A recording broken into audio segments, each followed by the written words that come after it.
লালু নিজের বাসায় খাবার বানাচ্ছিল। মা, আমার খুব খিদে পেয়েছে, খিদেই পেটটা জ্বলে যাচ্ছে। এখনই হয়ে যাচ্ছে আমার বাবা। আজ আমি তোমার জন্য আলুর পরোটা বানিয়েছি, তুমি না খেতে অনেক পছন্দ করো। ওয়াও মা, আমার আলু পরোটা অনেক বেশি ভালো লাগে। এই নাও বেটা, আলুর পরোটা খাও। লালুর স্বামী তোতা রাজার মহলে সিপাহীর কাজ করে। লালুর পরিবার অনেক বেশি গরিব। মা, শীত চলে এসেছে, আমার সব বন্ধু স্কুলে সোয়েটার পরে আসে, বাস আমার কাছে কোনো সোয়েটার নেই। রাতেও আমার খুব বেশি ঠান্ডা লাগে। তুমি বাজার গিয়ে আমার জন্য একটা নতুন সোয়েটার কিনে দাও না মা। নতুন সোয়েটার পরে আমি স্কুলে যাব, কি মজা হবে।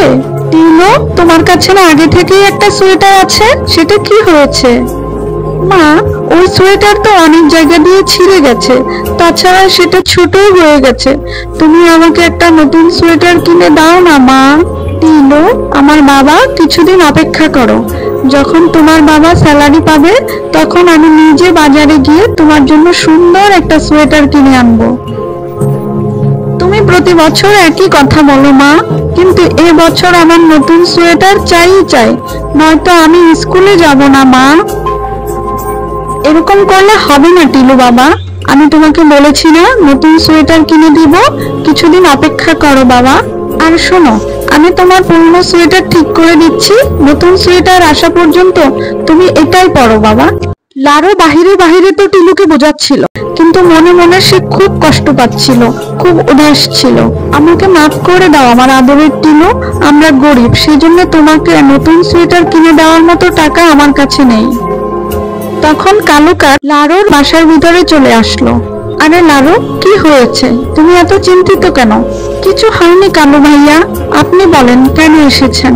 আমি আমার বাচ্চাকে একটা নতুন সোয়েটার গিফট করতে চাই, কিন্তু কাপড় সম্পর্কে আমার কোনো ধারণা নেই।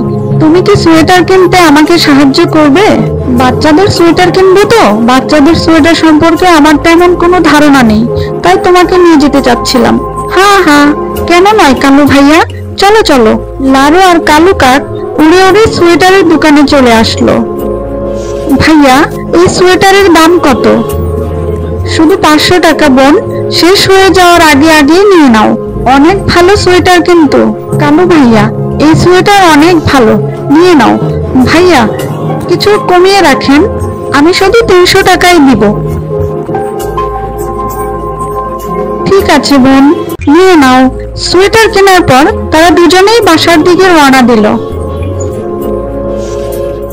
তারপর কালু তার নিজের বাসায় চলে গেল এবং লারু তার নিজের বাসায় চলে আসলো। আমিও আমার টিনুর জন্য সুতা দিয়ে নতুন সোয়েটার বানাবো। লারু টুনি পাখির বাসার দিকে রওনা দিল। সে টুনি পাখির বাসার কাছে চলে আসলো। লারু টুনির দরজায় খটখট করতে লাগলো। টুনি, আরে ও টুনি, আমি লারু, দরজাটা খোলো। টুনি পাখি দরজা খুলে বেরিয়ে এলো। আরে লারু, কেমন আছো তুমি? কি জন্য এসেছো বলো তো? কিছু না বোন, টিনু নতুন সোয়েটারের জন্য বায়না ধরেছে। নতুন সোয়েটার বোনার জন্য সুতা চাই, কিন্তু ঘরে তো কোনো সুতা নেই, তাই আমি তোমার কাছে চলে এসেছি। তোমার কাছে কি অল্প সুতা হবে? সেই সুতা দিয়ে টিনুকে একটা নতুন সোয়েটার বুনে দিতাম। আমাকে ক্ষমা করে দাও লারু, আমার কাছে কোনো সুতা নেই। তুমি মিনু মাসির কাছে যেতে পারো, মিনু মাসির কাছে সব সময় সুতা থাকে। তাহলে আমি এখন মিনু মাসির কাছে যাই। লারু মিনু মাসির বাসার কাছে চলে আসে। লারু মিনু মাসির দরজায় টোকা দিতে থাকে। মিনু মাসি দরজা খুলে বেরিয়ে আসে। আরে লারু, অনেকদিন তোমাকে দেখি না, এখানে কেন এসেছো? ভিতরে আসো। কেমন আছো মিনু মাসি? তোমার শরীর কেমন? তোমার পাখাটা যে ভেঙে গিয়েছিল, এখন কি ঠিক হয়েছে? ঠিক আছে লারু, এখন ধীরে ধীরে ঠিক হচ্ছে। এখন তুমি বলো, তুমি এখানে কেন এসেছো? কিছু না মিনু মাসি, শীত চলে এসেছে, তাই আমি টিনুর জন্য একটা নতুন সোয়েটার বানাতে চাচ্ছি, কিন্তু ঘরে একটু সুতাও নেই, তাই আমি আপনার কাছে চলে এসেছি। আপনার কাছে কি অল্প সুতা হবে? তাহলে ছোট বাচ্চাটার মনের আশা পূরণ হতো, একটা সোয়েটার বানিয়ে দিতে পারতাম। হ্যাঁ হ্যাঁ, আমার কাছে অল্প একটু সুতা আছে, তবে সুতা দিতে পারি, তার জন্য তোমাকে আমার একটা কাজ করে দিতে হবে। বলেন না মিনু মাসি, আপনার জন্য আমি কি করতে পারি? তুমি আমার জন্য একটা সোয়েটার বানাতে হবে। আমার সোয়েটারও অনেক জায়গা দিয়ে ছিঁড়ে গেছে। পারবে তো বানাতে? হ্যাঁ হ্যাঁ, কেন নয়। টিনুর সোয়েটারের সাথে আমি আপনার জন্য একটা সুন্দর সোয়েটার বানিয়ে দিব। মাসি লারুকে সুতা দিয়ে দেয়। সেই সুতা নিয়ে লারু বাসায় চলে আসে। রাত দিন এক করে লারু টিনুর জন্য সুন্দর একটা সোয়েটার বানায়, সাথে সাথে মিনু মাসির জন্য সুন্দর একটা সোয়েটার বানায়। টিনু খেলার জন্য বাইরে গিয়েছিল। লারু টিনুর সোয়েটারটা একটা গিফট বক্সে রেখে দিয়েছে। টিনু খেলাধুলা শেষ করে সন্ধ্যার সময় বাসায় ফিরে আসে। লারু মুচকি হেসে বলে, টিনু বেটা, এই বক্সটা খুলবা না, এই বক্সটা কিন্তু তোমার জন্য না। মা এ কথা বলতেই টিনু বক্সের কাছে চলে যায়। মা, এই বক্সে কি মা?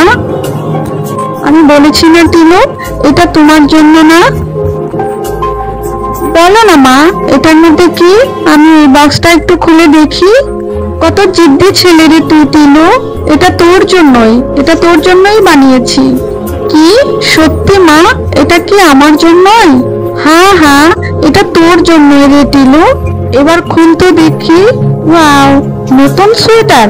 এটা আমার জন্য মা। হ্যাঁ হ্যাঁ, এটা তোর জন্য, নয়তো কি আমার জন্য। মা তুমি কত ভালো, আমার আদরের মা। এখন আমি আমার নতুন সোয়েটার আমি আমার সব বন্ধুদের দেখাবো। আসো টিনু বেটা, এটা আমি তোমাকে পরিয়ে দেই। টিনু সোয়েটার পরে নেয়। আমার টিনু সোনার কারো নজর যেন না লাগে। মা, আমি আমার সোয়েটারটা আমি আমার বন্ধুদের দেখিয়ে আসি। যাও, তবে তাড়াতাড়ি ফিরে এসো, রাত হয়ে যাচ্ছে কিন্তু। ঠিক আছে মা। টিনু বাহিরে থাকতে থাকতে আমি মিনু মাসির কাছে গিয়ে আসি, ওনাকেও ওনার নতুন সোয়েটারটা দিয়ে আসি। লারু মিনু মাসির কাছে চলে আসে এবং ওনাকে ওনার নতুন সোয়েটার দিয়ে দেয়। আরে লারু, তুমি কত সুন্দর সোয়েটার বানিয়েছো, তোমাকে অনেক অনেক ধন্যবাদ লারু। পাখিদের সারা বস্তিতে লারুর সোয়েটার বানানোর খবর ছড়িয়ে পড়ে যে লারু সুতা দিয়ে সুন্দর সুন্দর সোয়েটার বানাতে পারে। জঙ্গলের সব পাখিরা সুতার বদলে লারুর কাছ থেকে সুন্দর সুন্দর সোয়েটার বানিয়ে নেয়। এরকম সোয়েটার বানাতে বানাতে লারু অনেক বেশি বড়লোক হয়ে যায়। একদিন রাতের বেলায় নাগরাজ লারুর বাসায় চলে আসে। সব পাখি নাগরাজকে দেখে ভয় পায় এবং কিচিরমিচির আওয়াজ করতে থাকে। তখন নাগরাজ লারুকে বলে, লারু, আমি কারো ক্ষতি করতে আসিনি, তুমি অনেক ভালো সোয়েটার বানাতে পারো, তুমি কি আমার জন্য একটা সোয়েটার বানিয়ে দিবে? আমার মাটিতে চলাফেরা করতে গিয়ে অনেক বেশি ঠান্ডা লাগে। হ্যাঁ হ্যাঁ, কেন নয়, আমি তোমাকেও একটা সোয়েটার বানিয়ে দেব, তবে তুমি আমার কাছে ওয়াদা করতে হবে তুমি আর কোনো পশু পাখির ক্ষতি করবে না, জঙ্গলের সব পশু পাখির সাথে মিলেমিশে থাকবে, তাদের কোনো প্রকার ক্ষতি করবে না। ঠিক আছে লারু। লারু নাগরাজের জন্য তাড়াতাড়ি একটা সুন্দর সোয়েটার বানিয়ে দেয়। নাগরাজ লারুর কাছে কৃতজ্ঞতা প্রকাশ করে আর সোয়েটার পরে ওখান থেকে চলে যায়। এভাবে জঙ্গলের সব পাখি লারুর কাছ থেকে সোয়েটার কিনে ফেলে এবং পরবর্তীতে লারু একটা সোয়েটারের দোকান খুলে ফেলে এবং লারু আনন্দের সাথে পরিবার নিয়ে জীবন কাটাতে থাকে। তো বন্ধুরা, কেমন লেগেছে আমার এই কাহিনী? যদি তোমাদের ভালো লেগে থাকে তাহলে লাইক, কমেন্ট আর সাবস্ক্রাইব করে দিও।